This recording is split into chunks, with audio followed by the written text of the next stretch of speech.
Казвам се Асен Панайотов и съм най-малкият частник от двора Лайфнес. Заедно с моите съотборници решихме да проверим до каква степен хората са запознати с заболяването шап и какво мислите за нашето решение на въпроса да ограничим достъпа на заразени животни от югоизточната ни съседка Турция. Може ли да зададем някакъв въпрос? Да, пишете. Знаете ли си заболяването шап? Шап? Да, шап. Знаете ли как вреди то на хората и на животните и на икономиката на страната? Мисля, че нещо заразено не се остава. Да, точно. Животните се заразяват и един от най-разпространените начини за спирането на тази зараза е чрез убиването на тези животни. Да. При което се намалява добива на месо, което е за дадената област.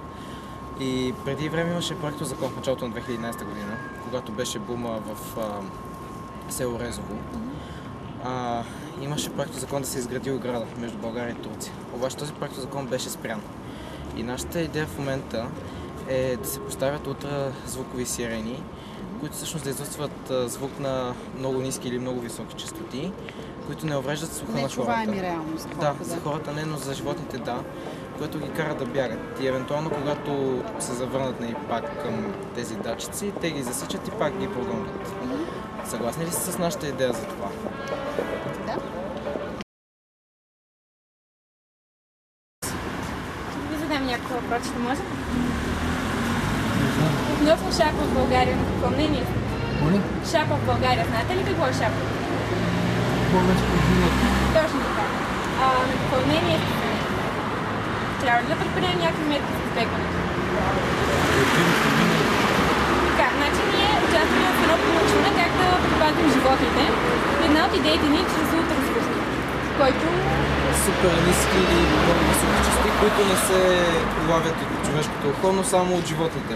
И всъщност по този начин, когато животното се доближи до тази сирена, която издава тези звуци, чрез датчик се задейства това и животното бяга. Силно.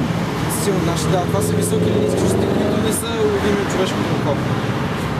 Тоест по никакъв начин не вредят на човека, само на животните те не му вредят фактически, но просто го погонват.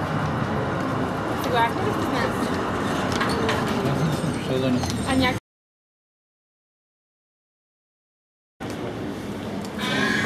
Относно шапа в България. Шап, забравям шап.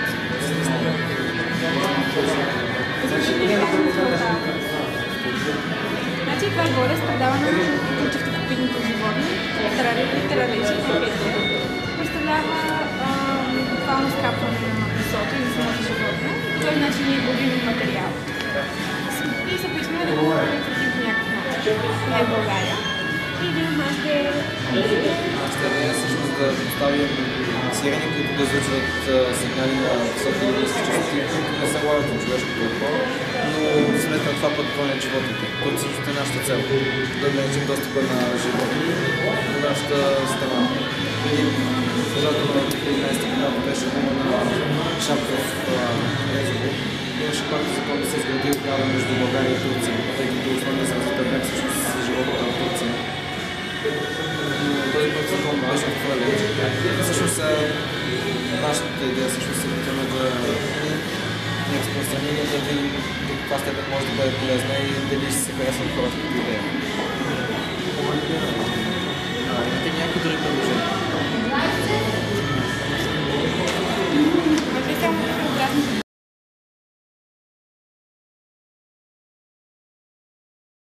Може ли да задам няколко въпроса?